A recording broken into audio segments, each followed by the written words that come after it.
Hey there, folks, listeners of the Paranormal UK Radio Network. This is Chris Carr.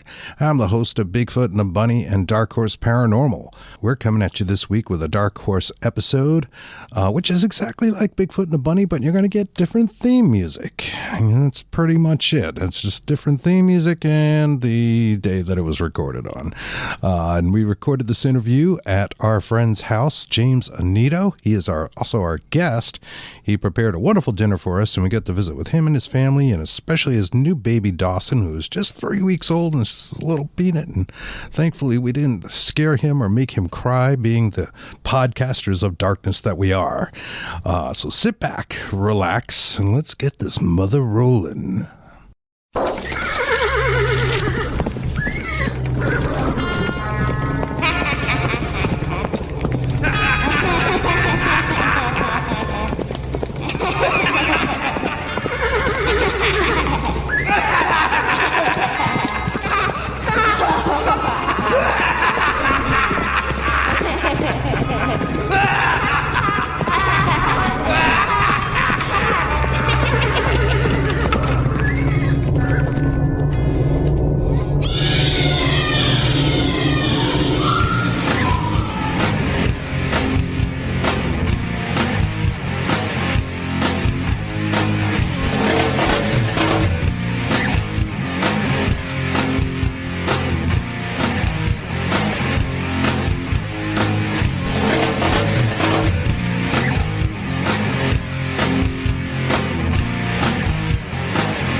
Welcome to the Dark Horse Paranormal Podcast. I am your host, Chris Carr. And I am Kristen Johnson. And we have a very special guest with us. We're actually his guest. He's a great friend of ours and also a chef. Yes. We decided we would do a show on cooking tonight. And it's cooking with Demonology. Oh my God.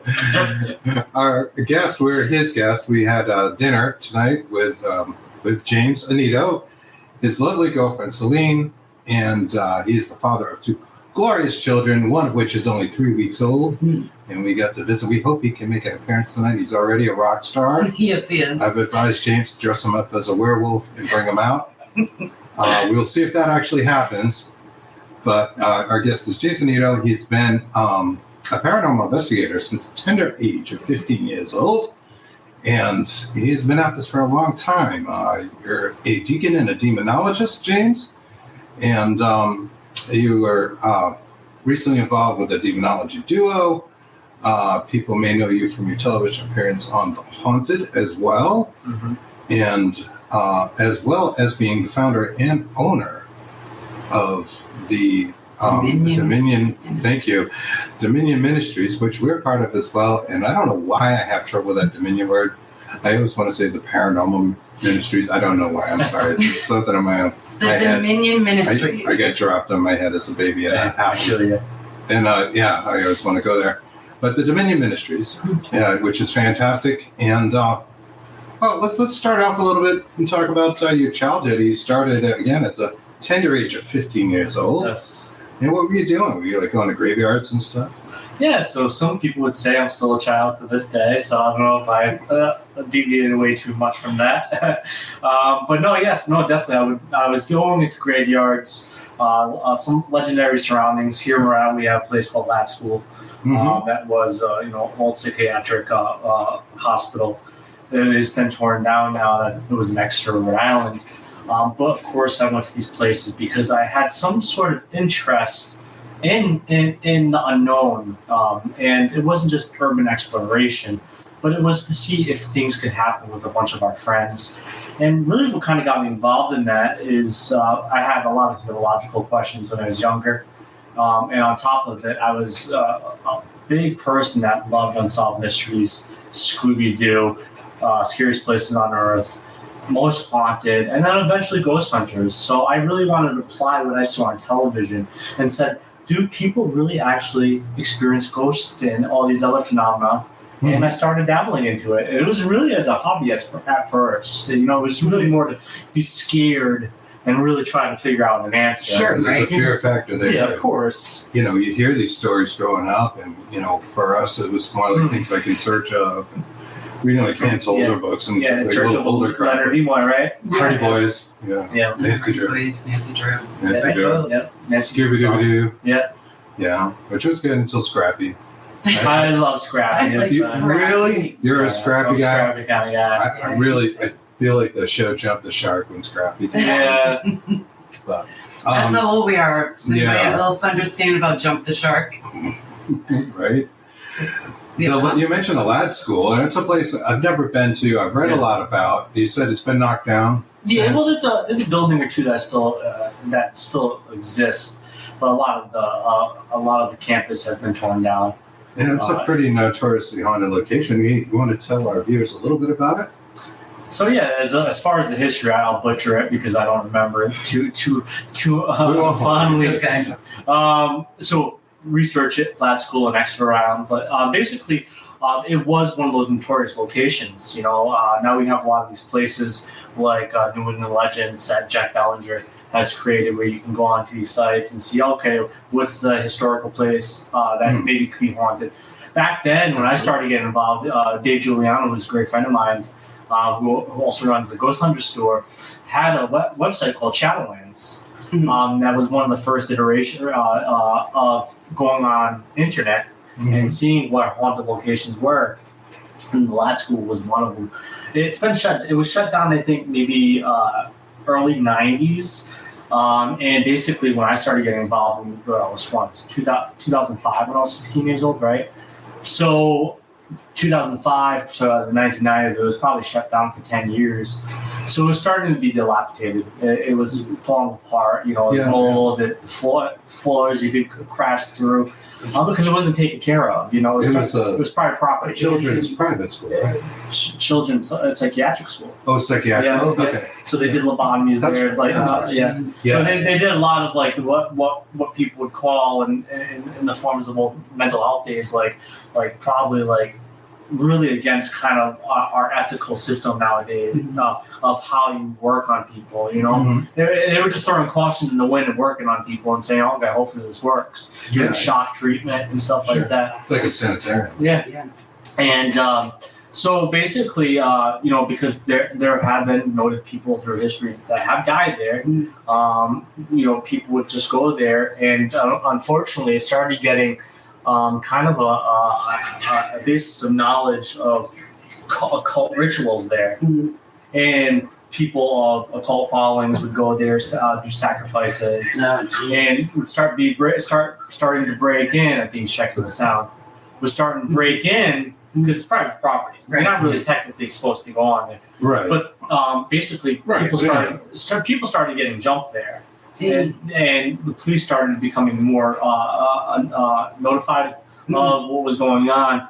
So when I started going there, it really wasn't the police volume wasn't huge, and our reasoning of going there was never to cause damage, do anything. Right. It was there just to vandalize. We weren't there to vandalize. Even like graveyards, people go down and tombstones and stuff like that, which is crazy. But that was never what we were intended to do. We were there just to like fear factor, and if we could catch something that was beyond what our understanding was, great.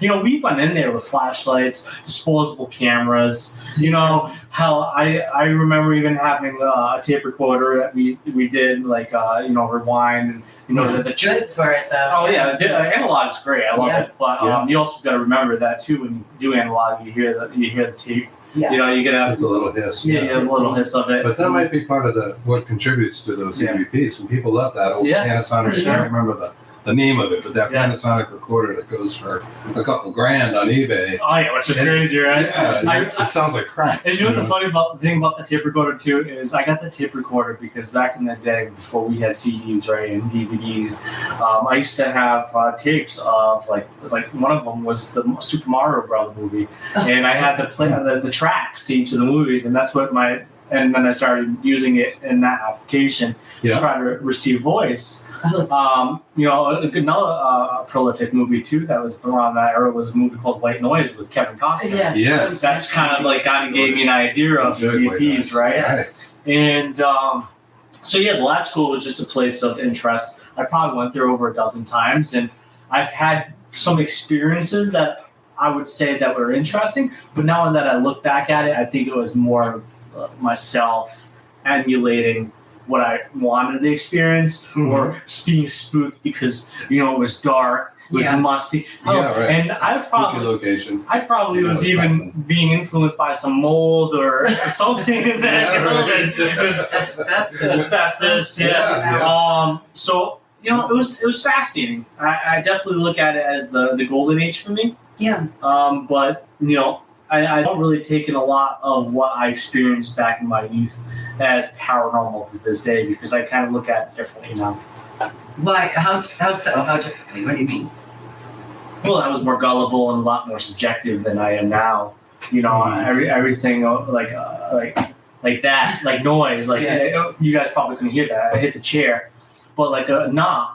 Now I realize it could have been the foundation. It could have been the property making noise because it was so old it's falling apart. There's a lot of these things that we were experiencing that could be related to natural phenomena that I didn't realize back then because I was young and I was brash and impressionable. I was subjective. Well, you've had a lot of experience. You've been out there. You've seen a lot of reasons why some of the phenomena occurs, and it turns out to not be paranormal. Yeah. Although you have to wonder too, like if the foundation moves at a certain time to create that noise when you're asking a question, why was it that at the time? And, there are other things too. Of course. But certainly, the experiences can make you be jaded. Now we wanted to say jaded. Well, a little bit. You just learn not to just think everything's paranormal. Not everything's a ghost. That is as simple as it is. Want to say hi to some of our friends out there. Hi, hey, Steve. What's going on? Hey, Eric. Hi, Eric. That's my cousin. Hey, cousin. What's up, cuz? Chris always says that. Amber Young. What's going on? Hi. Hello. Joshua Dixon. Hi, Joshua. What's going on, buddy? I hope you're doing well. Thanks for joining us, guys. Yes, Thank you. So, do you think that's true, though? Like, just from doing so many, haunted events and those sort of things. You do a lot of events. I know you have some good ones coming up to talk about. You've been in a lot of these known haunted locations. Yeah, from the East Coast to the West Coast, yeah. Exactly. And they're not paranormal 24/7. There must be times you go, I'm like, well, not a lot really happens. Yeah. And just say, well, it's just a house. Yeah. What do you think makes a place really haunted, or what places are in particular stand in your mind as being like, wow, that place was screwed up? So I think it's the traumas that have to be dealt with the location. If there's a severe amount of deaths, it's the land. I also think a part of the puzzle is the people that are a part of an investigation or being there at the right time. Maybe they bring something and it kind of adds a connection to what's occurred in the past, and my trauma might influence that trauma, and there might be some common ground. I think there's a lot that can happen to when I agree with that. Yeah, I think there's a lot that happens when you're at a haunted location, and a lot of it is unfortunately theory, but we've all documented it. We've all been a part of a authentic haunting. You guys just went to a location for the Divinity Ministry, which that's right. Which you can validate. Maybe she was dealing with something, but maybe more because of herself. So, but that doesn't detract that it was a haunting or some sort of phenomenon involved, right? May have occurred. Yeah. So, as far as the place that I present at the time of the worst of it. Yeah, as far as the place that I feel that always intrigues me. And I know it's a big battle right now with people, is Waverly Hills Sanatorium. Oh, yes. Oh, yeah. Save Waverly Hills, please. So I'm in the middle of that. So I can't pick a side, unfortunately, but I love Waverly Hills, so hopefully it continues. But so Waverly Hills had, I think, 40,000 people that died there. Don't quote me on that. It's roughly around that. A lot of people died there, right? Sure. So that land's been permeated with lots of death. The body chute. Yes.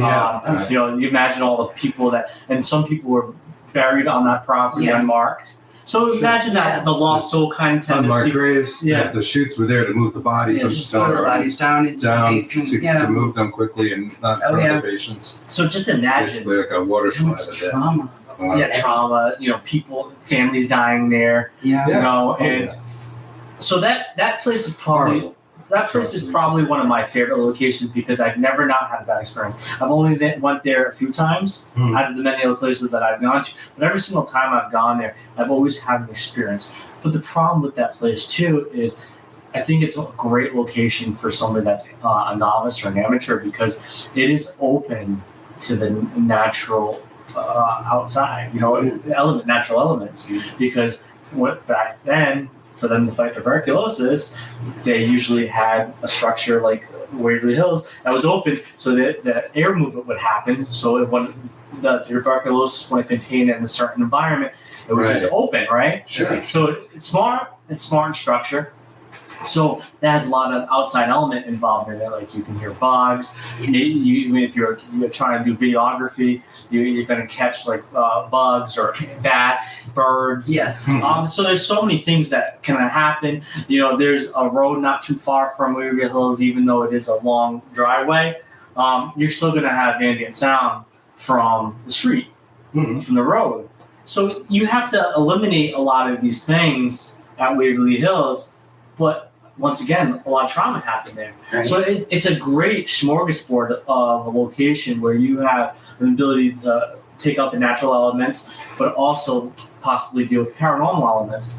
And shadow play there is one of the big phenomena there. Shadow ghosts or shadow people are the big thing that occur there. And I definitely had a lot of experience with that. Did you see shadow? Yeah, for sure. Yeah. And nobody's in that hallway. Because how can you be? It's a small building. I think it's 6 stories high. 6 stories. Yeah, I think so. Yeah. And if somebody's on the 3rd floor walking, and there's no reflective surfaces, right? If somebody's on the 3rd floor walking, and you're on the 5th floor walking, and you see a shadow person, how can that be somebody on the 3rd floor? Because there's no reflective surfaces, right? Yeah. So. But that's a natural thing that I've seen, and nobody's been on that floor because you shout, and your voice does travel, does carry, and it's such a cool place. But Waverly Hills. Yeah, Waverly Hills. I'd say is my favorite. We're gonna start a GoFundMe. I think they have one to send us. They do. No, it's just to send you. You don't want to go there right now, or you're gonna have a lot of drama. Yeah. I followed their page. We have heard a little of that. Yep. Joshua Dixon says they were in court yesterday, and I'm on their side, not the board of directors. Yeah. Yeah, there's a lot of banter going on about all of that, but like James mentioned, we just hope it'll be open for the public to go. So yeah, but you just don't want to pick a side right now. Yeah. Steer clear. Unfortunately, I know people on the board, and I know the owners, Tina and Charlie. So. No wonder why. Okay. Rock and a hard place there. Yeah. But so that's a definite place of hauntings. And I know you went to Mercy Brown quite a bit too as a kid. Yes. Over in Exeter wouldn't be too far from that lad school. Lad school, yeah, for sure. And Mercy Brown's interesting. He's Rhode Island's most famous vampire. Yes. We've talked about her. Which had tuberculosis, talking about Waverly Hills. Exactly. That's what you're They didn't understand it back then. So. Yeah. Exactly. Yeah. I believe her brother Edwin, the last kid to die, was had gone to Colorado or something, and he was staying up in the mountains for his tuberculosis. But for air to get better. Yeah, he went to a retreat up there. Yeah. Or a hospital of some type, actually in the mountains. But it did not beat the tuberculosis, even though he ate the ashes of his sister. In her heart. Mercy, of her heart. Yeah, it's pretty crazy. It's a pretty grim story. If you guys out there are interested, look up Mercy Brown. Yes. She's buried here in Rhode Island, and it's one of the most famous legends out there in this country, actually, and especially if you're a vampire. If you're a vampire culture. Yeah. If you're a vampire culture, everybody knows about Mercy Brown's number one, basically. Yeah. Yeah, we had a kind of a vampire pandemic, or it was really tuberculosis here in Rhode Island and surrounding states, including Massachusetts within the Bridgewater Triangle, and certainly Connecticut too. And they were burying people in funny ways, sometimes taking their heads off, putting cages around the bodies and different things. It's crazy. Because they thought they would come back, their relatives could come back. Pretty spooky. Taking their heads off, their limbs off as well. It's gonna walk. Right. Yeah. It's pretty crazy. Yeah. So yeah, people can get without the a little nuts when there's disease around that they don't understand. Yeah, we just lived through that, didn't we not, guys? Yes, Exactly. we did. Yes. Exactly. People Yes. start thinking some crazy thoughts. Let this go. But yeah, it's a little political. It's just facts. It is. Okay. You know, it's Okay. disease. Disease takes no side of the Still here aisle. too. It's got All right, it could be. Anyway, Anyways, so you move on from this stuff and some of the local places. And what was the first team you got in on? And how did that work? So the first team that I ever was a part of was Ghost Hunters of Supernatural Truth, acronym GHOST, right? yeah. And basically why I founded that group was because when I was 15 years old, nobody wanted me. And when I was 15, there was really not many teams. There was Rise Up, which of course is Ken DeCosta's team, Yeah. Great guy. and a few other probably the TPMRG had a round division, which is the Massachusetts Research Paranormal Group. Mhm. And there was a few, I would say no more than a dozen teams, probably. Mhm. TAPS being one of them, of course, as well. And so nobody wanted a 15-year-old. You know, even in my youth of growing up in this field, I always had tackled how young I was, all this awesome stuff that I had to tackle.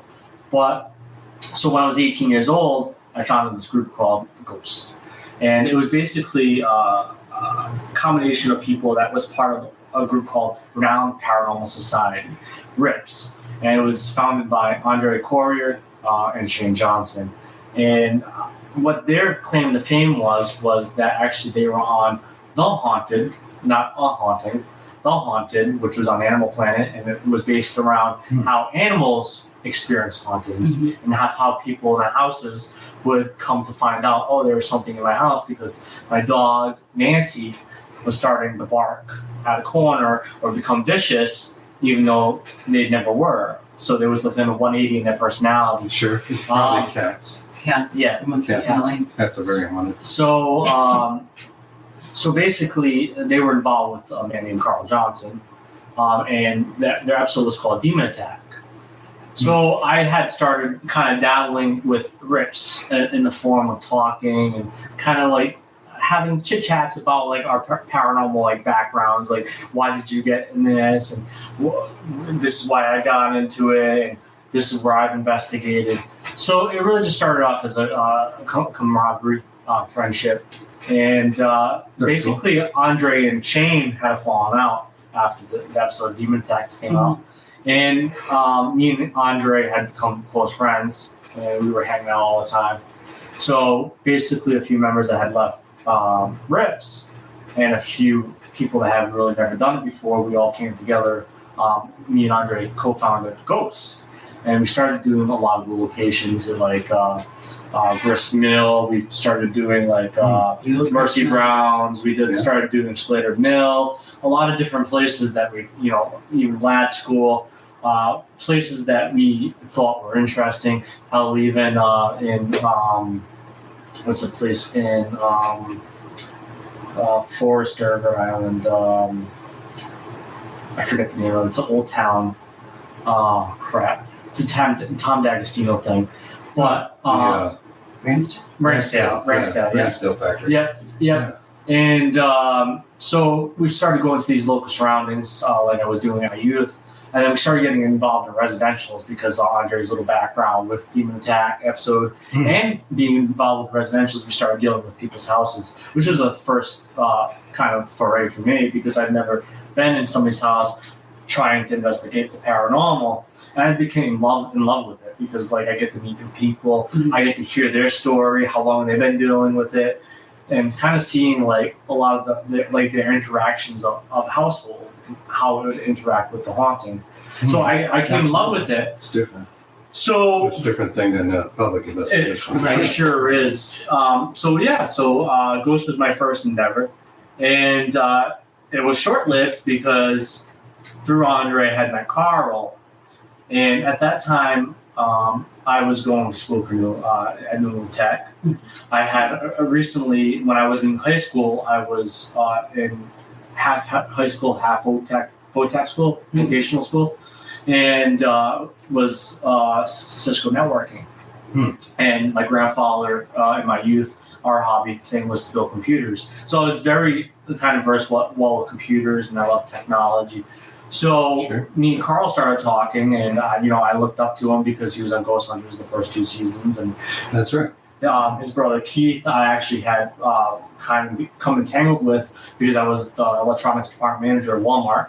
Okay. And I recognized Keith coming into the store and had basically said, "Oh, Keith, I recognize you. I'm sorry to fangirl over you," basically. Yeah. And we started talking about digital recorders and paranormal and his time on Ghost Hunters and what he's up to now. So I actually had met Keith first.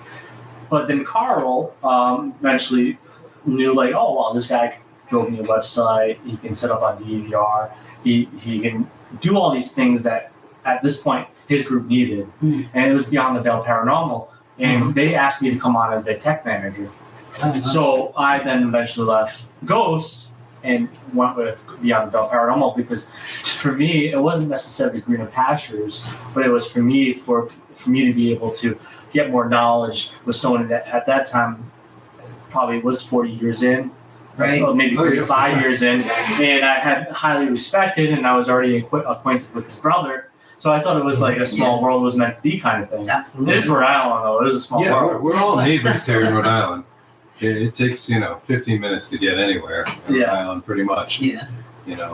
James and I are about 15 minutes apart. It took us 15 minutes to get. Yeah, you're about 15 minutes from me. Yeah. So you're a half hour apart. Yeah. So Yeah. it's a small community and a nice community here as well. And Carl is a super nice guy, super knowledgeable, and I'm sure a lot of people out there are watching us now have seen him on here with you. Yeah. So that's cool. We've also talked to Keith and Tom D'Agostino. It's fun. Tom's a good friend of mine too. Yeah. Yeah, Tom's a good dude. Yeah. Tom's really great. Tom and Arlene. So, Keith and Sam. so that's how that got going. Yeah. So now you're doing your teams, getting into residences, getting that happening. Yeah. Where does demonology start to fit in this picture? When I was working with Carl, one of the reasons I kind of wanted to work with Carl is because I was very kind of eager to learn what a demonologist was beyond the sense of Ed Warren. The Warrens. Yes. Yeah. Well, Lorraine wasn't a demonologist. No. She was the clairvoyant. Yeah. So Ed Warren, I was, of course, well versed in because everybody knew about him, right? Yeah, of course. Sorry, it is hot in here. It's okay. But, their claim to fame was the 70s and 80s, right? Amityville Horror, The Conjuring House, so on and so on. Haunting in Connecticut was more like John, but yeah, so there were so many things, of course, the Maurice case, the Devil in Connecticut, which was the Arnie Johnson case, right? Which I wanted to know more beyond a draw Brittle book. And so I knew Carl had some sort of lineage with them, and I knew Keith did as well. And I really wanted to delve deep into what a demonologist actually did beyond the books, beyond what Ed Warren was said to do. And because I had read the book, I read Hans Holzer, Harry Price material, and all the other stuff that predated where we are now. Right. And I picked up a lot of this because it's super interesting. I mean, what a cool role. Right? Right. So it's like being Han Solo. It kind of is, right? You're a pretty cool guy. So I really became intrigued in what it is and what's the study. How do they apply it? Is it like just an academic viewpoint, or does the demonologist do something? And really, of course, the demonologist is basic. You can apply the literature and the characteristics of a demonic haunting, or a wicked haunting, or a malevolent haunting, so on, sinister haunting, and you can see, okay, these are what the characteristics are of what people deal with, and you can try to lump it into an idea or a template of this is what you're dealing with. And I really started dealing with a lot of residentials with him, people claiming that they were possessed, dealing with demonic activity. And I started seeing, a lot of people aren't dealing with this. I dealt with a lot of cases with him, which were eye-opening to me in the sense, like, we call it the cat piss case, where I opened a door and there's like 12 cats in there. And the reason they were hallucinating probably is because of ammonia. And, we sat on it. We sat on it on the couch. Yeah. So I started but I really started getting involved with demonology with Carl, because one of the things that really was the launching point of me wanting to go that way, besides the cool title, is that we started coming across people, especially when I was in Ghosts, right? That all they wanted was to be, known that they weren't crazy. Yeah. But there were other people beyond that that wanted some sort of expulsion or some sort of like separation between the haunting and the reality. And I couldn't do that. I think that's still a hard thing to kind of cross nowadays. Yeah. But Certainly. I wanted to come closer to understanding what quite the possibilities of that is. So that's really what kind of threw me into the demonology bandwagon, I like to call it. But really, it was also kind of a turning point into getting involved in ministry work too, because that was the true pinnacle of me getting involved as a pastoral assistant at the local Church of Christ, and then becoming eventually ordained. So it really opened a lot of kind of perspectives to me, like on pathways, because my faith as a youth was, you can call me agnostic or maybe even atheist, because at one point I didn't believe God existed. I loathed God, It's right? like the word of the That's night. our word of the night. Loathed God. But it really kind of started bleeding in me that, like, not bleeding, but I'm trying to think of the proper word. It really started kind of coming into me that there is a higher power. I don't know what it exactly is. I like to reference it as God, but getting involved with demonology work started opening the pathways and doors, showing me that some sort of phenomenon doesn't exist beyond the human spirit, and that really made my faith stronger. And like you said, it got me involved in ministry work, which in my youth I would have never really thought. Like, I always had a running joke as a child. When people ask you what you want to do when you grow up, I always said I want to be a priest, right? But it was more joking rather, because I really wanted to become a police officer. But I said I'd be a priest because, if I was a priest, then I would really honestly know if God existed or not, right?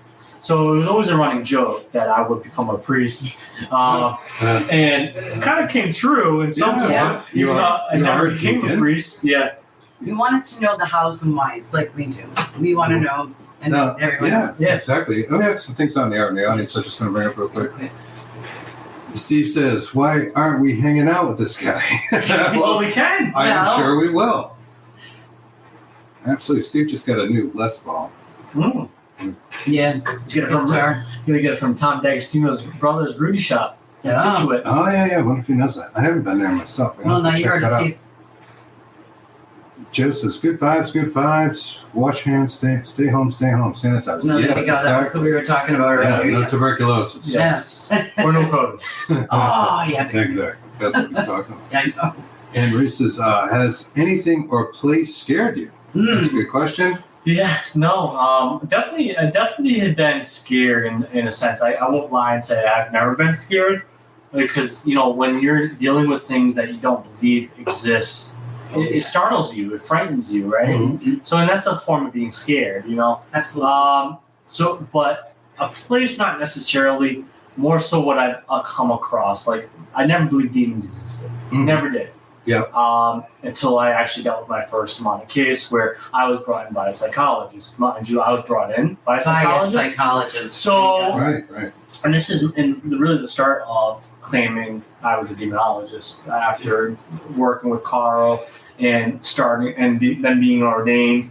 I started coming out saying, I'm a demonologist, and people started contacting me, right? And I, of course, sifted through a lot of things that I never come across something that I would say was demonic.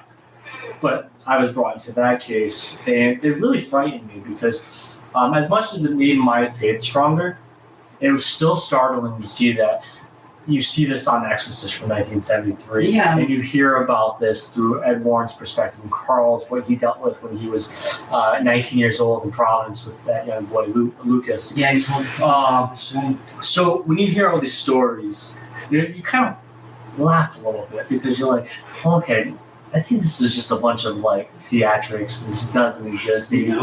And I'm a see it to believe it kind of person. I always have been. Mhm. That's why I always kind of love science, because science you can lab, you can prove it. There's articles, and there's an abstract, there's a method, there's results, and then there's a discussion why they came to that. You can reproduce. Yeah, and you can reproduce it, and that's why I loved it. I was into biology. We love it, yeah. And so I'm a see it to believe it kind of person. And when I first came across that case when I was brought in, it kind of threw me from left to right. Of okay, this is quite possible. So that scared me. That frightened me.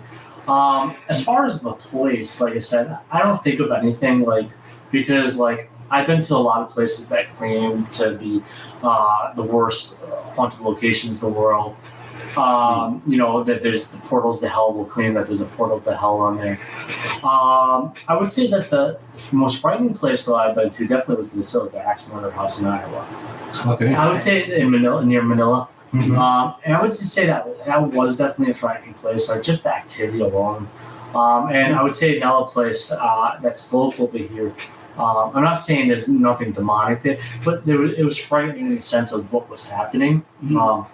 But the S.K. Pierce house in Gardner, Massachusetts, I believe logically I saw somebody being pushed down the stairs. Like they didn't trample down the stairs. They didn't misplace. After having kind of like a provoking moment, like the person asking me push me down, because that's been that was a phenomenon that was It's actually known for that. Yeah, it's known for that. Yeah. And all of a sudden I start seeing them go. That was kind of frightening because at this moment I think this person is going to die. Yeah. Because that third floor, that third floor stairwell, is no joke, it's narrow too. So, but I would say, those are some cool places that I've been to that had some frightening moments. Now, you kind of touched on what I was going to go with the questioning anyways, and then that's kind of where you draw the line yourself between, say, an angry spirit and a demon. Like All right, a negative you, spirit, yeah. Yeah, angry, whatever, negative, Yeah. wants to hurt people or whatever, Yeah. nefarious, and an actual demon. And like, what about a demon? What is the thing about a case this is to you?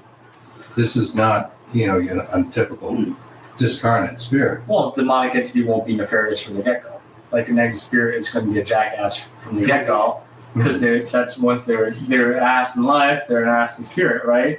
So a demonic entity is not going to come out as malevolent or malignant or nefarious or sinister from the get-go, because their whole play is to kind of masquerade, and deception is the tool. And they want to come into somebody's play where they can find their weakness and start twisting them from the inside. If they have a faith, 180ing their faith by demoralizing it and breaking them down. A demonic entity plus as well is not an immortal spirit. I know some people believe that there are multiple conceptions of demons or devils, but like in the ideology of how I talk about the demon, they're not corporeal. They're pure spirit by form. So the way that they present themselves are going to totally be different. Like a human spirit can have an apparitional form, right? And most likely it's going to appear as you or I. But a demonic entity is never going to appear as you and I. There's always going to be something that's off about that apparitional form. And this is where a lot of people tend to, when they're observing this apparition, because sometimes it's a short. It's not like they're there for 10 minutes. No. Sometimes it could be a few seconds, or gone in the blink of an I eye. understand there's something non-human about its form because it Yes. appears non-human. Yes. And it's A finger could be missing, eyes could be black, just something different about they're it. deformed, they're decrepit, and a lot of people don't really observe this, and acknowledge it right away, because when they see somebody, even though it can be scary, their first jump to is Is this somebody? And a lot of times, the demonic entity is going to try to come off as a family member or something childlike or an old person, because old people and children, we tend to let our guard down because they're innocent or we feel the need to help them. So try to gain their trust. Gain their trust. So that's what I've seen in demonic cases that are totally different than a negative spirit. Negative, like I said, negative spirit's going to be negative from the get-go, while demonic spirit is going to be at first. And how you get this, especially because a demonologist is not always introduced at the very first moment this is happening. Is you get this from questions, you get this from interviews, you get this from kind of dissecting how this started to where it is now, and you start to see, but this is the interaction at first. While what I've seen with negative spirits, the interaction from the get-go was negative. Like they felt already at harm, they felt the fright or flight, and then they didn't feel safe in their home. While the introduction of demonic spirit, it wasn't. They felt uneasy. But it wasn't like, get out. Right. It was like, come here. It sounds like there's a trust factor. Right? So they're trying to gain the trust of the victim that they eventually will possess. Yes. So they may come across actually maybe perhaps friendly even. And something that would be endearing to the person that is their actual target. I just wanted to let you know you're scaring the hell out of my cousin right now. My cousin Eric, and he's about to leave. He's a novice. Don't leave us. Well, think about it, right? I when you look at evil as human, right? The concept of evil in the sense of a human, a serial killer, right? Some people say that, they're psychotic, but what their heinous acts they perform are evil, right? They take other people's lives, they rape young children, they target certain sectors of humanity. And one of the things about serial killers, right, is the heinous acts they do. But they gain their victims' trust. They're nice. They're very persuasive, charismatic, right? Yes. And that's what a demonic entity is. They're charismatic. They're persuasive. And once that wall is broken down, boom. Yeah. I think we stumbled upon one of those. He named himself Franco and then decided to show himself as something different. Yeah. That was the most horrifying time of our lives right there. Listen to it, our lives kind of went a little haywire. Yeah. It does. Yeah, what do you suppose the end game is for a demon, a demonic entity? Like if they're there, I mean, they're going through a lot of trouble, right? So they're trying to earn the trust of a person. Then they're going to possess that person. I know there's some better terms for this, like infestation. Yeah, of course. And different things. Oppression at different stages.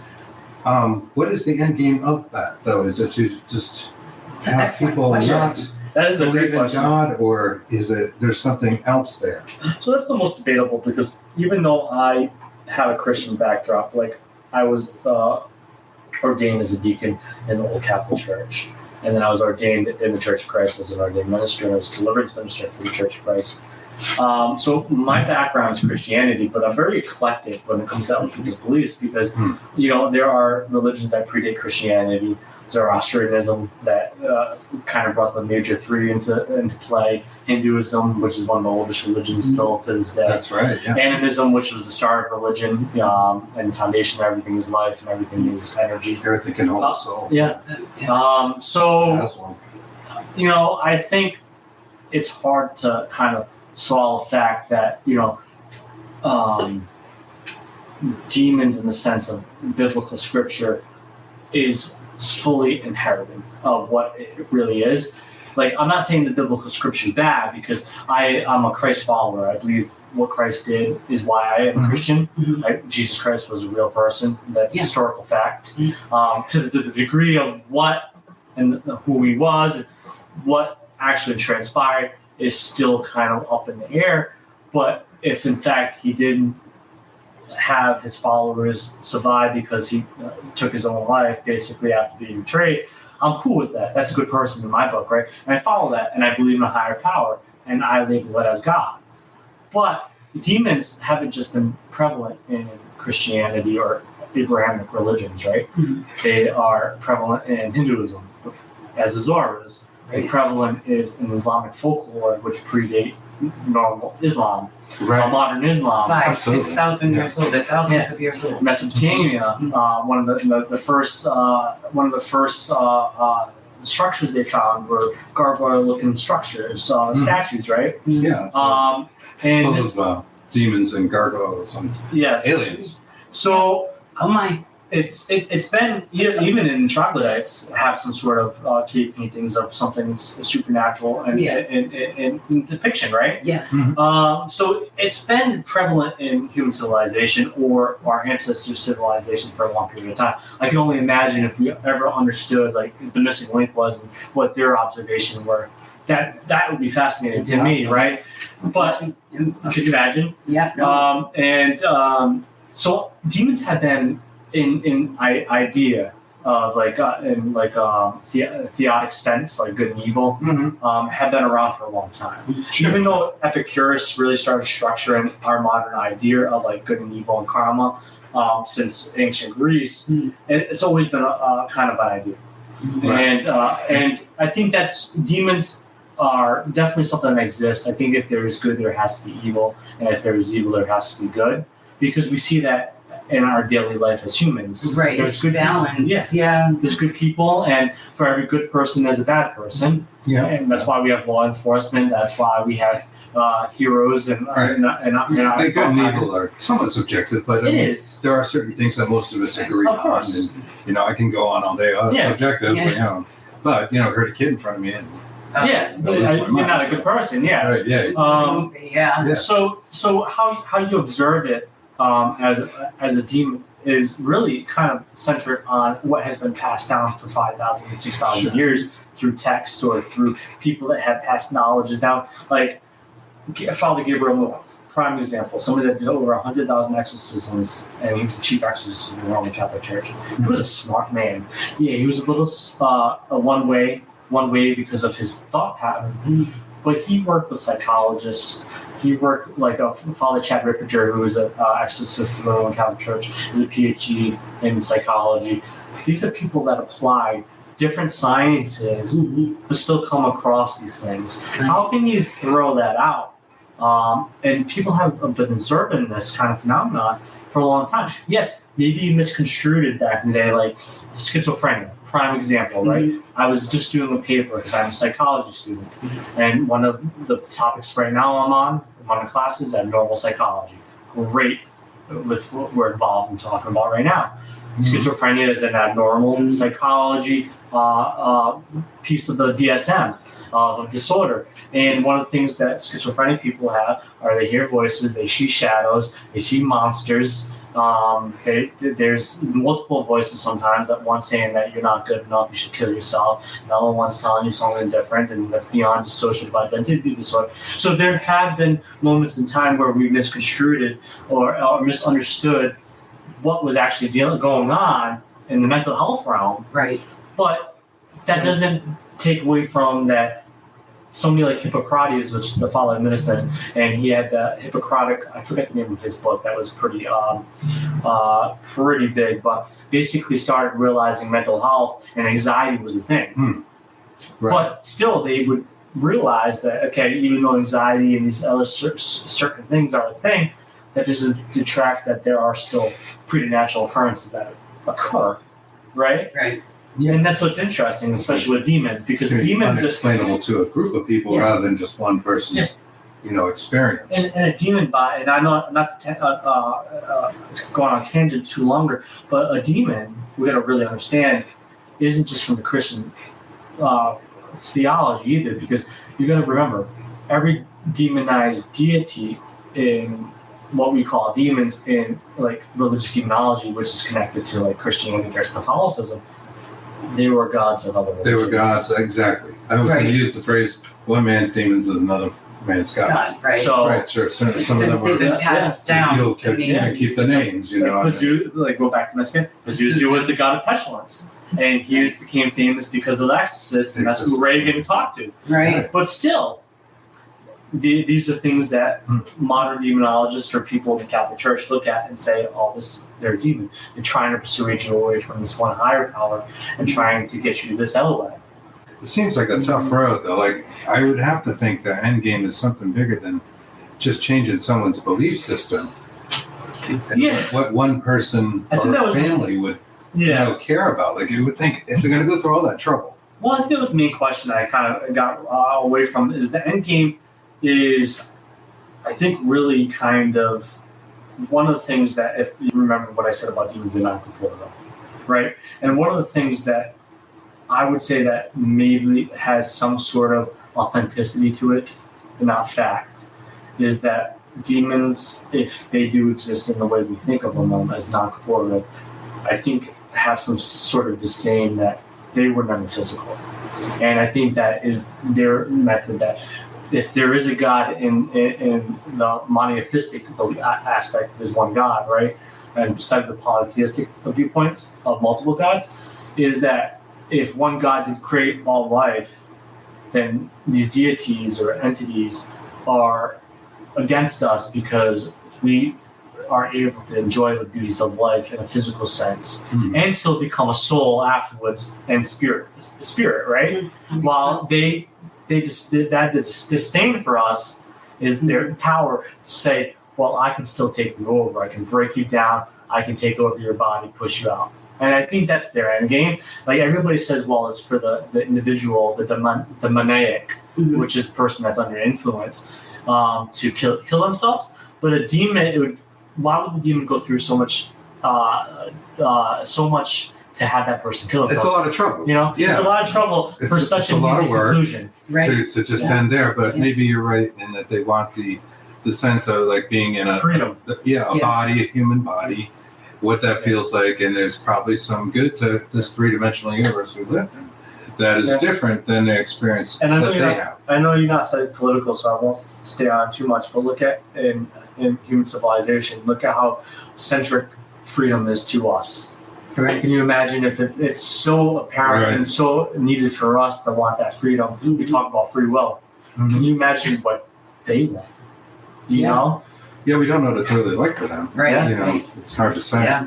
Let's we'll go back to our audience because I know there's a lot of comments up here. Yeah, of course. Courtney Peterson says, hi everyone, thanks for joining. Hey Courtney, how you doing tonight? Courtney. I need to cut out for a second. Okay. Anybody want to drink? Thank you. You want to know? Sure. I am drinking. I should promote this. This is Dale. This is my other cousin. Hey, Dale. Hey, Hey, Dale. fellas. I am drinking something here. Interesting. Seagram's. I don't know. It's a spritzer thing, and I think It's a spritzer. I'm going to be wearing a bra before the end of the show because I'm drinking these things. I get a Diet Coke. Nina says, can an angry spirit cause a nasty smell like rotting flesh? Yes, I Well, know. we believe so, and we're going to ask James We'll that ask question. Thank you. Much appreciated. So, Yeah. so Nina Ferrari, if I'm saying that correctly. Sorry, Nina. Can an angry spirit cause a nasty smell like rotting flesh? So when I come to see that demonic tend to, and that's not a nasty spirit, or an angry spirit, and in a sense it is angry for a reason. I feel like the demonic tend to emit a sort of like sulfuric rotten flesh smell. Odor. While angry spirit might give off the smell of what it smelled like, maybe a certain perfume or what do we use as men?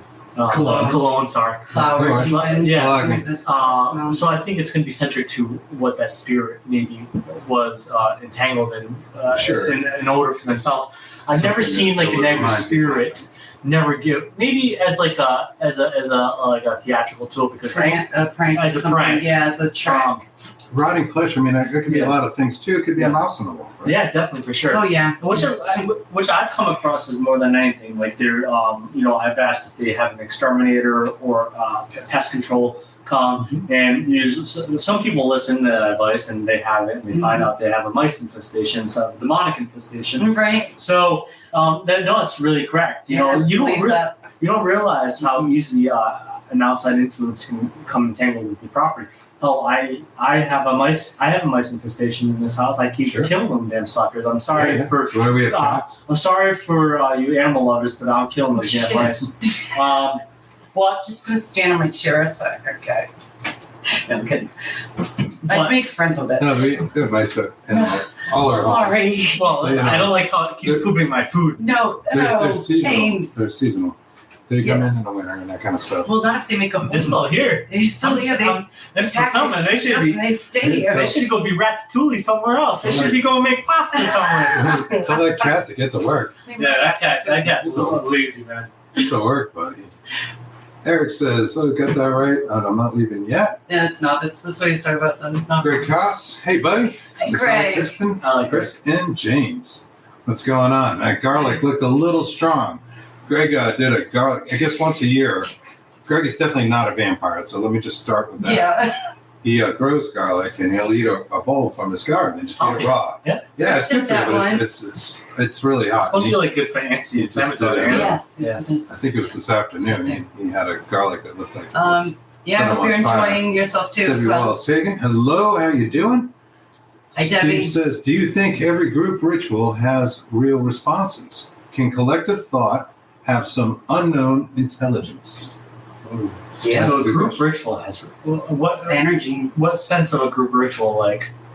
Group ritual could be, demonic. I would think, anything from a group of satanic cult To probably little to girls going to having a church. slumber party. There you go. To Okay, because that's really open ended. Like I don't know which Yeah. way to go on that. putting their fingers under a person. You know what is it? Stiff as a board. Yeah.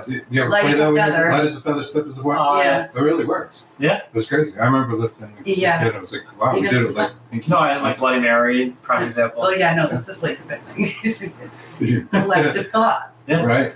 So group ritual has real response. I think it can. I think that anytime you have, actually, a great example of this group ritual is a great show called Evil. Right. Okay. Oh, we love that Yeah, show. I knew you'd watch that. Yeah. And first season of it had girls in the school, Mhm. and this was this phenomenon on I think that it was YouTube or some sort of social media where this person put a hidden signal in there that only children could receive, right? Yeah. And it was a song, and it would put them in like this trance-like state. Yeah. And basically, what had happened is it started making these girls kind of like crazy, right? Because they started singing and out of nowhere. You didn't want to put a pencil in a wire Yeah. something here. I don't know what it was, but yeah. So I think in a group ritual can have response in that sense, like, or even if it is paranormal, right? If you're all around a table and performing a seance Mhm. at a haunted location, and you're all summoning, or the person that is leading the seance, Mhm. and you're all on the same page, and you're beckoning Mhm. that spirit to come, that can create a real response. Another example, and where collective thought has some unknown intelligence, is if you have a bunch of scientists come into a lab and create an identity and a backstory named Philip. And Yes. they create this consciousness, and this consciousness actually answers to it, and then eventually shows that it does That's a exist. true story. And Philip when you the Ghost. and when they say Philip, you don't exist anymore, and it disappears, and then they say we're joking, and it actually starts to appear again, right?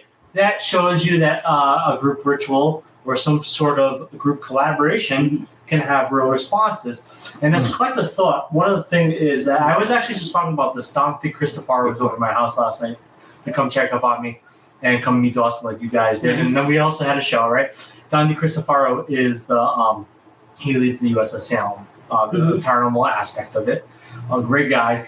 And, I'll announce it here tonight. I know we'll talk about coming events, but we talked about world's largest ghost hunt, right? We actually did that together did that. at Wilson's Castle together, right? That's right. Yeah. And one of the things, their first initiative was that for if you're investigating all the way in California and I'm investigating on the East Coast from Rhode Island or Vermont, what are the variables if I'm investigating this same time, even though, of course, it's going to be 3 o'clock there or 6 o'clock here, but we're investigating at the same time from there to there. What is that collective consciousness ability of what do I get something here, you get something at the same time? Does that part of the structure of the environment, time, and all this have play? And that's why World's Largest Ghost Hunt was first initialized, because it was some sort of experimental collaboration to it, right? Yeah, they had them in Ireland too. So that's Yeah. a good question though, would that happen?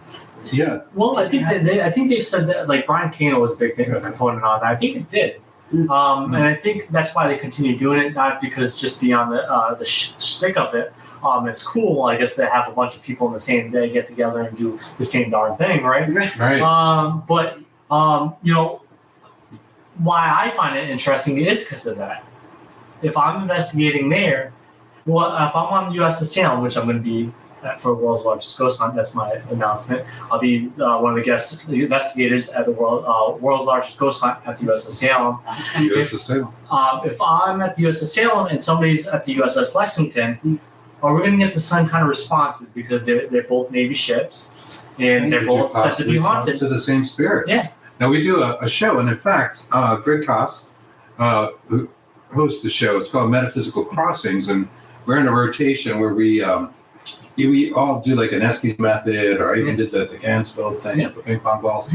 And we're trying to talk to, more or less, see if we talk to the same spirits or similar spirits. Yes. And we've gotten some really interesting results. Yep. And we'll plug ourselves there because we're going to be back on that on August 10th. So Not only that, we actually had that happen at one time. Yeah. With somebody in Canada. that's right. Talking on the phone. On Skype. Or Skype. We're We were on Skyping. Skype.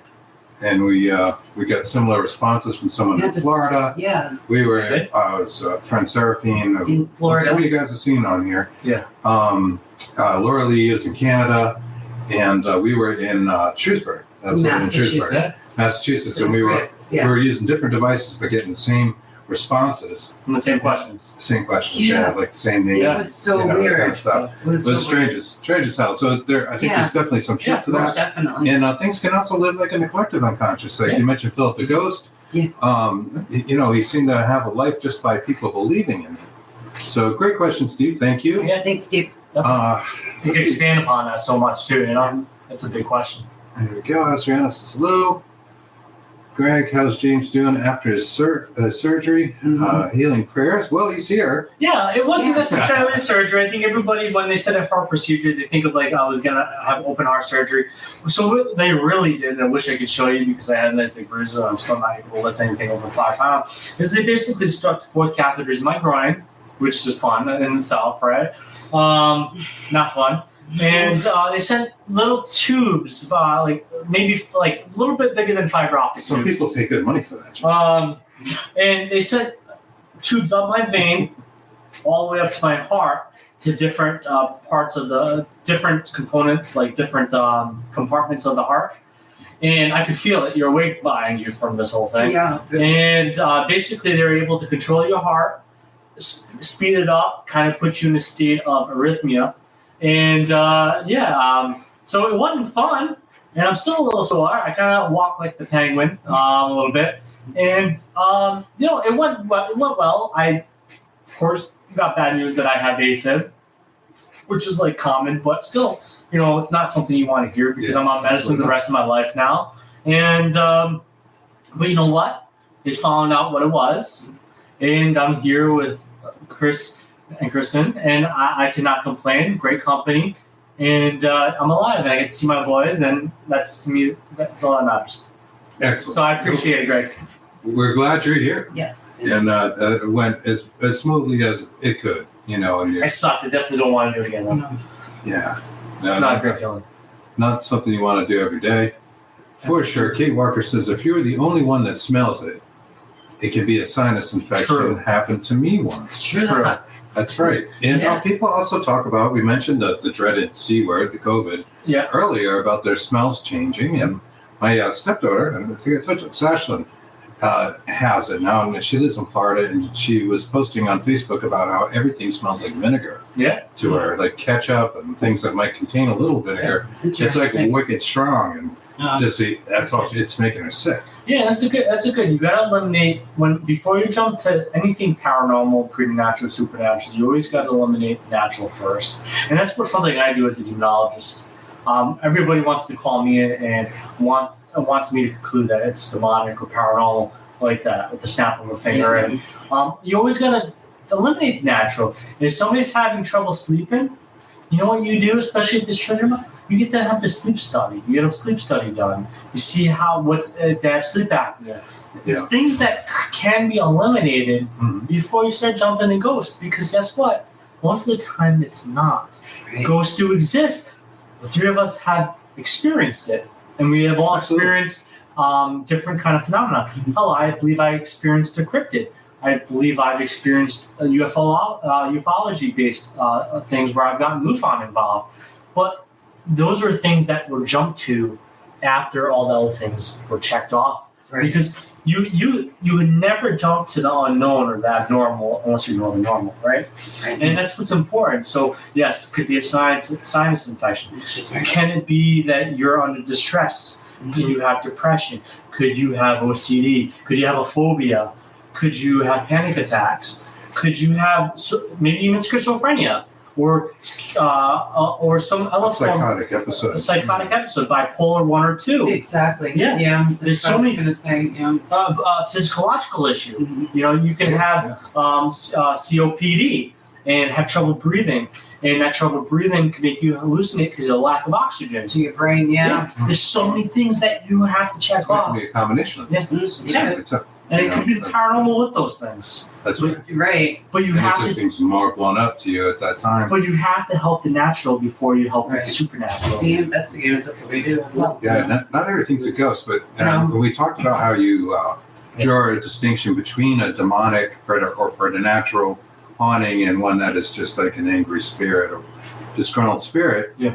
But how often have you come across demonic hauntings? A lot of people throw the D word around all the time, and it's I you love know, D. and you say, yeah, probably not. I'm just kidding.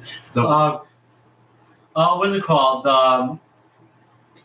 So, if I wish I had I hate getting a statistic value, but I love statistics, right? So, if I had to say, I'd probably be at 500 cases in 16 years. And a lot of them are in the cabinet file that is sitting behind Kristen.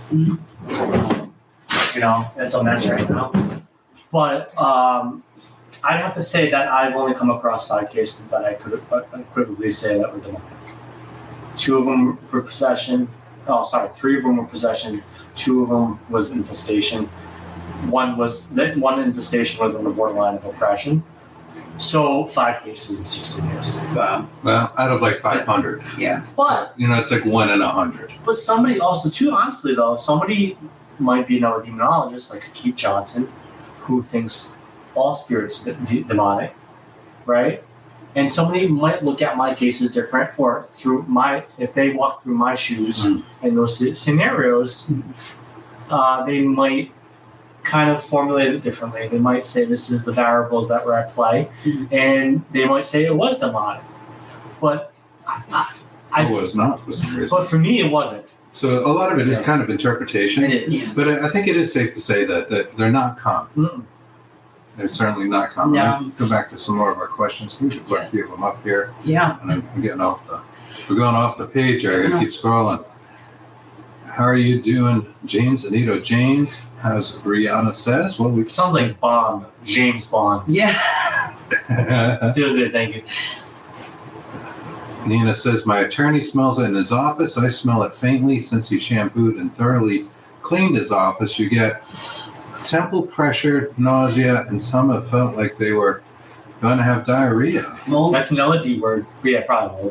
It could be natural causes there. That's a D word that I don't want to deal with. Diarrhea. Yeah. Yeah, molds and try. There are different things, especially if you clean the rugs, it might have brought something up that wasn't mold on really the wall with a was small kinda leak. Don't even know. sitting You never know. like a sleeping evil in the rug. Hi, Linda. Linda Judd says, hi, friends. Sorry to be late. CO2 can do that Sound too. wouldn't work, but Oh, I can that's hear true. you Yeah, now. cover Great. that. Well, glad we're coming through, you guys. Hope you can hear us clearly.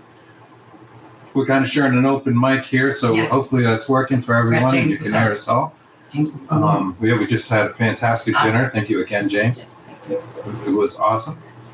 Greg says, heading to North Wisconsin in the morning, muskie fishing. Back in the week tomorrow. Ooh, nice. Get the Good. muskies. Get the muskies, brother. Glad you're having a good vacation. Hey, guys, what have I missed? Hi, Chris and Kristen. Hey, Linda. Linda. Hi, Oh, Joshua Dixon. Nice to meet Nice you, to meet- Linda. Nice to meet you, James There you Annitto. And I apologize, I don't have my glasses on, so I got to bring up the comments to Yeah, read them. Guess I can't see shit anymore. Paula says, I was just getting ready to ask about James, so that is great to hear. Steve says, ritual in terms of group trance. So I kind of hit that, yeah. Yeah, I think we got that. Yeah. Definitely power in numbers, I would say. Paul says, we get to meet you at the Paracon in October. James, do you need to be sure you're not sick? Which Paracon? No, Paracon. I have a few of them. Yeah, which ones are at Mass, Rhode Island? I don't know. Well, let us know in the Yeah. chat. Group collaboration is a better term. So Yep. Steve, I think we're a little based on behind. myself, Yeah, well, this is a lot of Linda. People. Jamie Lynn Kaler says, Greg Cost, safe travels. Yes, and get the fish. Yes. Sorry for the double post. Well, I will probably double post it up here. And here is our friend Nathaniel. There he is. What's up? What's up? What's up?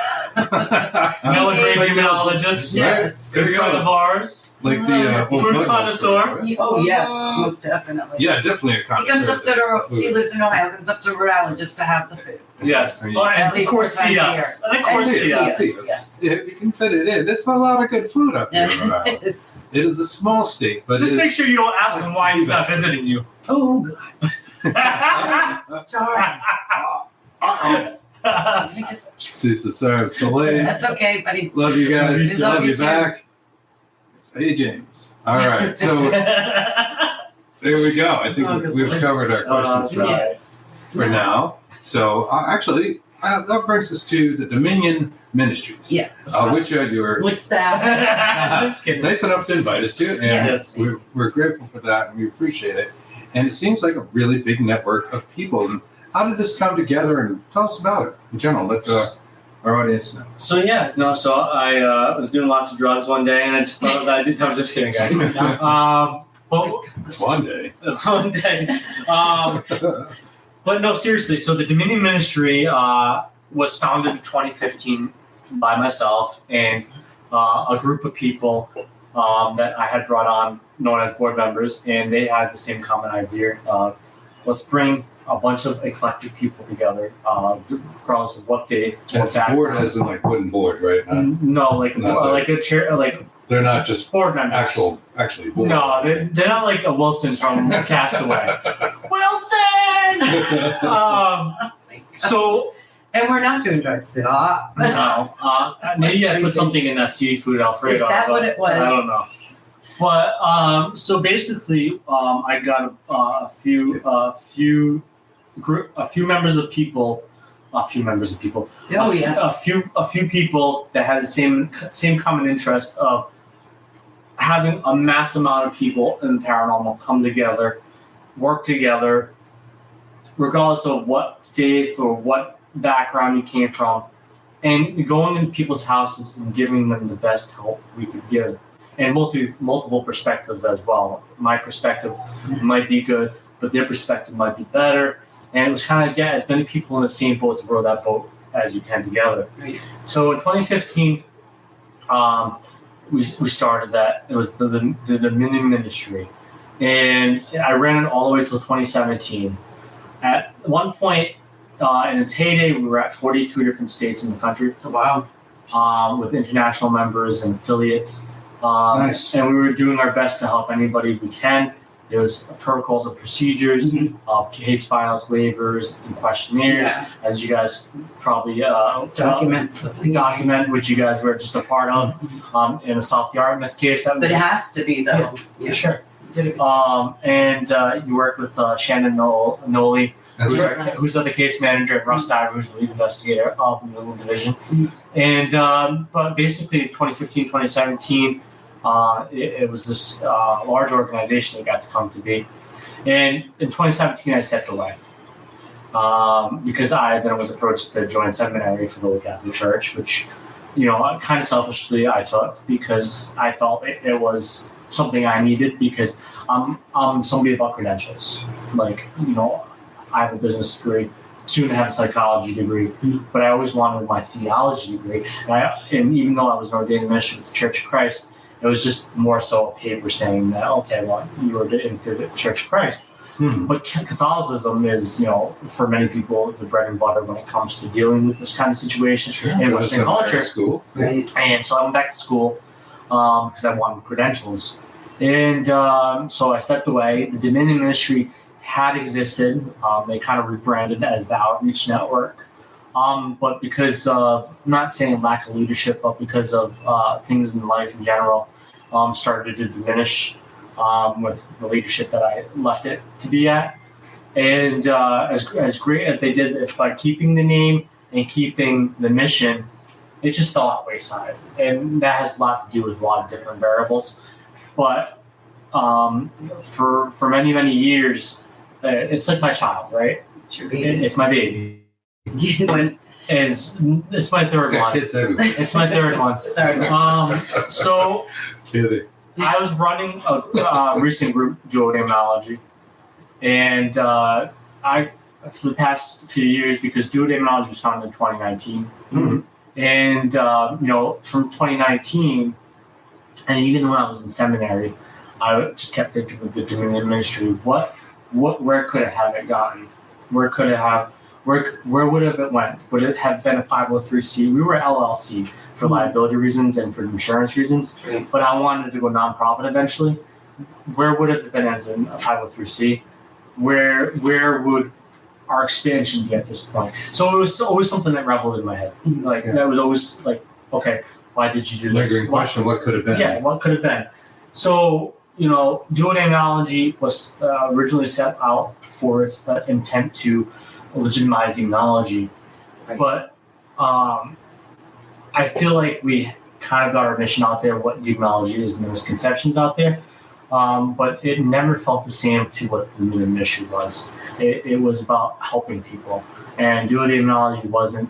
It was about helping people, but it was more so about helping demonology, and it wasn't necessarily the foundation that I have always envisioned with myself and what I want to do with my life. So in 2022, I contacted Nina Brown and Leach Brown. They're not related at all. And they were the last two board members to be existing that still were kind of maintaining ministry in its name. Okay. And I reached out to them and said, I want to come back. I want to take back over. And they said, thank God. And not be egocentric, but they basically were like so happy that I came back because I have a drive to me. I have tenacity. I'm entrepreneurial. I also am I'm an inventor. I like to invent new ways of doing things, and I just have a drive. Yeah, definitely like a busy guy. I'm a busy guy. Yeah. And so I asked them for me to be handed over the rights of the ministry again. Of course, the 42 states dwindled, and there was only a handful of people still left, and I think now we're at 20 different states already, and back in about 2 months of revitalizing it. Because multiple countries. Canada, Ireland, and the United States. And when I brought it back and announced that it was coming back, people remembered it. Because that's awesome. People knew, and there's difficulties of running an organization like that. Absolutely. People are going to have their different thought patterns of way of handling things, and there's always going to be, tiffys sometimes that occur. But the thing is, though, is it's really about putting the ego out the door. It's really coming in and working with companionship, a synergy between components of people, and basically realizing that it's not about the data as much as it is important to collect the data to understand what the dynamics of the case is, but the forefront of, regardless of what data you receive, if it is mental health or if it is paranormal or if they're just alone and they just need company, we're there to help that person. If it's mental health, we'll employ them to reach out to a therapist or psychotherapist, psychiatrist. We even have a psychotherapist that's that's a professor at the University of Maine, Sarah Jane. She's awesome. That can give advice or direct somebody to that person to speak to. If they're alone, we can give them that companionship. As much as it sucks for them to waste their time on paranormal things, we can at least put them at ease, saying, you're safe, and if you ever need to talk to somebody, we're here to talk to you. Sure. Now, if it's paranormal, there is, of course, a larger onion to peel back on that, because how do you solve a paranormal issue when we're not the Ghostbusters, we don't have proton Right. packs, you know? But They don't actually sell that at Ghost Stop yet. Chris made one. But Yeah. we can give advice. We can give Yeah. we can give context of what experiences that we dealt with, and how we can continue to help, continue to guide, or how you can help yourself in the situation. And that's what the ministry is about. It's about taking, regardless of what faith you are, and I'll reiterate, like I beat a dead horse so people can understand. It's about taking whatever faith you are, whatever personality, as long as you're not doing bad thing, and not charging people is what's important to me. Is going into these people's houses and giving them comfort, and that's what the ministry is. And you know, it's helped a lot of people. I know there's a lot of new people like you guys, part of our organization of recently, but back in our heyday, even though it was 2 years, we helped so many darn people. We are also an organization that does a lot of events. We raise money for a lot of charities, and I help, and not just me, but the organization help raise a lot of money for charitable organizations. I donated thousands of dollars out of my own pocket for events, sponsored events, and that's something that, you know, the ministry will eventually do it itself again. But it's all encompassing of what we do, because I want to help people, and I want the people that are a part of the ministry, because the ministry wouldn't exist if it wasn't for the members. It could just be me, but then I'm just James Annitto. I could do my due diligence of what I've done in the past, but the ministry is a train, it's a boat, it's a ship, however you want to look at it. It takes multiple parts for that kind of system to work. Absolutely. And I think it will get to the levels that I've envisioned, and for other people have envisioned, but it's a key tool to make sure that the right person gets into somebody's house, because I've seen clients waste tens, 20, 30. I've even seen a client waste $50,000 to see medicine workers and cutting ties of these unseen cords, people say. Yeah. To me, it's astonishing and absurd, and it's unethical. We agree. People will take your money. They will. Absolutely. So yeah, And it's every- wonderful that there's a network, like a web, spread out over these large areas, and Yeah. hopefully getting larger all the time, where people can reach out to and get a quality person at no cost to come out, and at least give you some idea of what's going on. Mm-hmm. Now, what's the best way for people to reach the Dominion Ministries? So right now we have Facebook, the Dominion Ministry, DOMINION. I think I can totally You're right. picture that up. But Dominion, as you imagine, is spelled. and then ministry, not ministries, ministry. It's ministry. And it's all right. People say ministries, it's fine. We also have a website, but right now it's only a flash page. But it's the dominionministry.org or .com. And then also, to make it easy, I took my old URL, demonology.org, and then also demonology.org, and then also will revert you to the Dominion Ministry website. That's not active right now because of all the things that I've been dealing with health-wise, having a new child. I haven't been able to develop the website, but that will become. But yeah, jamesannitto.com as well will also have a way to lead you to the Dominion Ministry website, and also to my Facebook, which then will lead you also to the Dominion Ministry Facebook. There's many different ways. And of course, Dark Horse Paranormal, Bigfoot and the Bunny, and their other pages can also direct you to probably. Absolutely. You can reach out to us and we'll send you right there. I know there's phone number, emails attached, and all of that. So, feel free to message any of us for more information. I think all of us that went to the investigation with Chris and I got together and worked really well.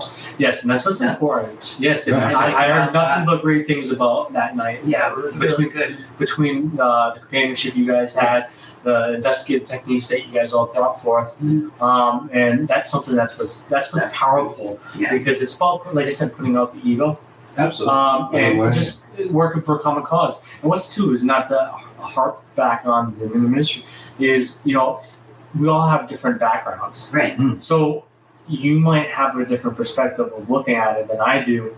And even though I have all this experience and you do too, you might be hitting it the right way. Mm-hmm. And I'm close, but you're hitting it. And listening to you is what will solve that situation. And having all those different backgrounds and perspectives. Yeah, It's everybody's different input into the thing. Yeah, so So, because everybody gets kind of different impressions. So we were almost, I think, all on the same page with everything. I think And that Shannon as and well. Russ were wonderful to work And with. they So did, yes. that was When I awesome. understand, and they were very happy. I know they texted Shannon the next day, thanking for your involvement, and we're very shocked that you guys are in charge. That's one of the things that I did not know that. Wow. they said. So there you go. Yeah, they were shocked that you guys did not charge. Interesting. No, we had fun though. We made a day of it. Yeah. We went to a couple different Stores. cemeteries. Went to Stores too. Quaker It's weird. cemetery because we're kind of into the Quakers. Yes. Their history is very interesting. Before the case, because went down to the Cape and it was nice. The Cape's awesome. And an Indian memorial site as well. It was super cool. Let's see. Jamie Lynn says, "Hey, I want a greeting like Nathaniel's. What's up? What's up? Kayla, what's up? What's up, Kayla?" That's great. Okay, I gotta go through. Sorry, Steve says all these things pale compared to living with my ex-wife. Yeah. Sounds like What's up? you were a little haunted as well. Yeah. All right. Linda says learning how to ask questions is a good thing to learn. We're learning how to dig for information and get confirmation of information that you have. Absolutely. There's a lot of skill in asking questions. Yes. For sure. Asking yes. clients questions and that sort of thing. James says, doing good. Can't wait to see you back on our live. That's what Greg, yeah. That's right. Yep. Well, fantastic. And what's coming up? What is next for James Annitto? I know you mentioned something about we got some events coming up, so maybe we'll cover those quickly. But I do want to get into one thing you mentioned to us, that being Romania. Yes, please. Romania. Yes. Romania. Talk about vampires, the Strigoi. And you think about it, what is this? One of the inspirations from Bram Stoker to write Dracula, Vlad Tepes. That's right. Right? So yeah, Romania. So let me pull out the handy dandy calculator. I feel like I'm on Blue's Clues right now. What's it called? Tell you as kids, right? Yeah. Blues Clues. Blue's Clues when I was a young kid. November. It's not still on. It is still on. Yes, I think there's an Asian Steve now. I'm not saying anything bad. I'm just saying that's how. Yeah, we're an international show. I'm not on there. 6 to the 17th of November. 6 to the 17th of November. Yes. Patty Negri, Father Sebastian, who's also the leading vampire impersonato of the vampire culture, and myself, the one, the only demonologist, James Annitto. James. Are the ambassadors for a trip for Romania. We are going to Hotel Transylvania, Brahms Castle. We're also going to Vlad Tepes' fortress. And you know what that week is? Not only is it a week of Romania, it's also, would you actually believe that Bram Stoker and Vlad Tepes had the same birthday? No. I did not know I did not know that. They did. Wow. And one of the days we will be there will be their birthday. We're in Romania. What do they do in Romania for their birthday? I don't know. I know some like the. Well, Vlad Tepes is a national hero there. Yeah. He's not as we look at him in the Western culture as a villainous serial killer. I mean, he really defended their country. He saved their country, right? Yeah, he's on postal stamps there. Yeah. Heads on spikes for a reason. Yeah. Yeah, he scared. I think it was the Ottoman Empire. Ottoman. I think it was the Ottoman, right? So he scared. Or there's still the Turks. Yeah. There, at one point and later on in the future, but he scared them away, and of course defended his country. Right. Yes, he did some heinous things to people that disagreed with him, but Romania Who doesn't? respects him. They love him. They have statues, big statues of him. But not only do they have Vlad Tepes, which is of course iconic in itself because one of the inspirations for Bram Stoker's Dracula, they also have the legends of the Strigoi, which is one of the oldest legends of vampire belief in our culture, in civilization, in the humanities. Mm-hmm. The Strigoi, still in Romania, Yeah. are still believed to exist. Yes, they are.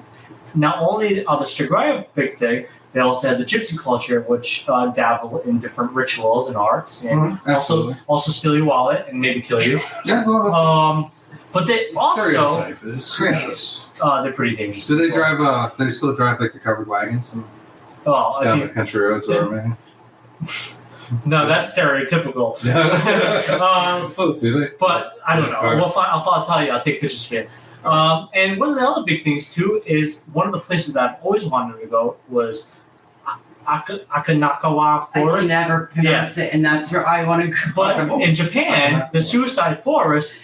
But Romania actually has a rivaling suicide forest, and I don't know the name off of the top of my head, but they have a suicide forest that rivals the Japanese suicide forest, that's the place. which I really, really look forward to seeing as well, because to me that's a place of trauma. People taking their lives there, right? It's a sad feeling. Not only that, there's wars and things and So much been thing. on. Oh, And on top of it, we're only going to be a country away from a current war in Ukraine. Moldova splits Ukraine and Romania.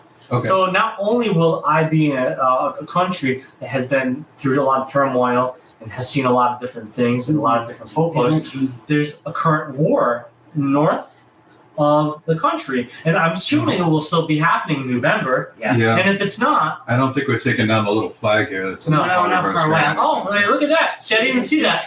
But still, I bet the echoes of that war Yeah, is permeating within the grounds, and the people that have lost, there's been a lot of people that have lost their lives. the energy Absolutely. and Yes. vibrations and stuff. So I believe it's going to be off the hook. And I don't say that in a bad context. I feel bad for people that lost their lives. War is undistinguishable, and it's something I wish humanity can one day cross the bridge and we can rather hug, or we can go back to the days of one-on-one fighting to solve something. Back in the day of leader versus leader or warrior versus warrior, and everything's over with. Sure. But I think just going to Romania is a bucket list item for everybody. Yeah, absolutely. And I understand it's very haunted. The history, of course, is amazing, and the architecture you're going to see and the art itself is going to be fantastic. Carpathian. I think you mentioned there are still tickets available for this thing. Correct, Yes. there is. And how do people find it? How can they become part of it if they want Mystery. It's Maria Schmidt's thingamajiggy. Let me see. I'll look it up. to? Take your time. Mysterious Adventures Tours on Facebook. If you go to Mysterious Adventures Tours on Facebook, then you will be led to the page that will allow you to see the Romania tour. You can also go to mysteriousAdventurestours.com. MysteriousAdventuresTours.com. Yep. Do you have something about it on your page? I will be advertising it again very soon. Okay. I go month by month basically because all end of August, September, October I'm fully booked. That's great. That's great. And yourself, Patty Negri, and Father Sebastian hosting it. Sounds really cool. What other kind of things you got coming up? I know you got some events, one of which is sold out, I think, locally at the Pain House, right? Yes, August 6th. No more tickets are on sale, unfortunately, but Becky Galantine, which is my haunted Galantine, TikTok superstar of over 550,000 followers, will be in attendance as one of the special guests. Ken DeCosta will be MC/tour guide, and then Matt Warner, my brother from another mother, Warner Paranormal Explorers, and Warner Historical Society, who runs Hartsfield Hall in Rockland, Massachusetts, will also be another special guest. So the four of us will be leading a small, intimate group of not special guests, but attendees, and we'll be investigating 1794. Actually, no. Is it? I think it might be 1693. To be honest with you, 1693. Let me actually look that up because that house is gosh darn old. It is a gosh darn old It is house. old house. Supposedly haunted by a little girl. Very much so. So it was.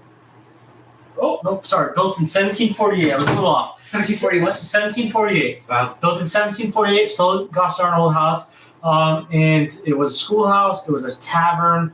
It was multiple different things throughout its time since 1748, and I've had nothing but good experiences there.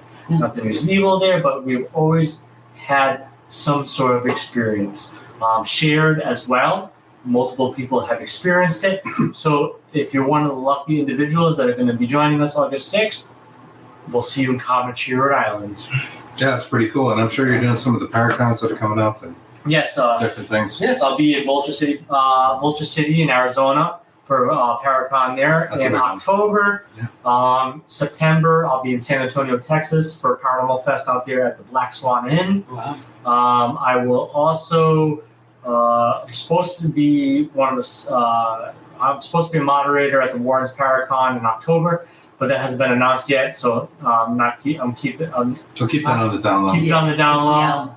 ATL. But yeah, no, I have I'm at the very first Paracon at Sleepy Hollow, New York, which is, of course, the story of the Headless Horseman, which is another huge Very nice, legend very nice. of the United States.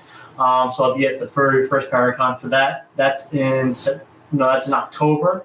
So I have a lot of events coming up, and that can all You're a busy guy. You are. that could all be found on my Facebook. I announce them in order. Well, we appreciate you taking the time to be on our humble little show and having us over and making, Yes, thank you. preparing. This guy You guys are cooks. I'm family. gonna tell you, He he does. cooks. He really cooks. He cooks great. Well, you guys were over here for Friendsgiving too, Yeah. So, and so you know I love to cook. Yes. Yeah, so it wasn't a real arm twist to come back and eat some more, was it? That's yeah, having we're your gonna- baby. Yes. Yes, I knew that, of course. And he didn't make a special appearance. He's probably doing what we all wish we could be doing right now. Sleeping. But though I love the show, and after the As show, long as you guys aren't sleeping, hey, wake up. Wake Because up. was having you have us over, so So we want to thank our audience out there. Greg, Thanks, guys. Linda, Jamie, as usual. Nate, Nathaniel, everybody, Steve, what is up, buddy? I know Greg said Greg. it looks like it is hot where you are at, and Oh, you're yeah. absolutely correct. And Very, very humid. and we have a fan, and it's Yeah. not doing So- crap. Yes, it is. If you're wondering why we keep going like this, that would be why. The Like I fan. said. It does help a little bit. It does. It help. does. It does. It's a slight wind up my legs. Yes. I kind of like it. My legs Anyways. are cold. The rest of me's We'll be back. I'm not sure what we're doing Saturday. I'm not sure we have a guest, but we'll be back Saturday or next Thursday. Stay tuned to our pages: Dark Horse Paranormal, Paranormal United Network, Bigfoot, and the Bunny. And thank you again for joining. Have a great week. Thank you. Thanks. Bye, guys. Thank you, Jim. Have a good night. Thank you, guys.